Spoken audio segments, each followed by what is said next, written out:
বন্ধুরা, আজকে এটা আমার হেলদি ব্রেকফাস্ট। দেখা যাচ্ছে এটা হচ্ছে দই, ডিমের পোচ, আর এটা হচ্ছে বয়েলড ভেজিটেবল। ভেজিটেবলের মধ্যে আছে হচ্ছে বিনস। এই সময় খুবই সস্তায় পাওয়া যায়। আমি সবসময় চেষ্টা করি সস্তার মধ্যে ভালো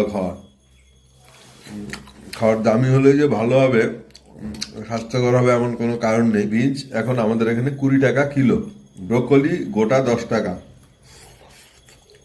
মিষ্টি কুমড়ো আস্তে একটা 3-4 কেজি মিষ্টি কুমড়ো 20 থেকে 30 টাকা, গাজর 10 টাকা, বেগুন 20 টাকা কিলো।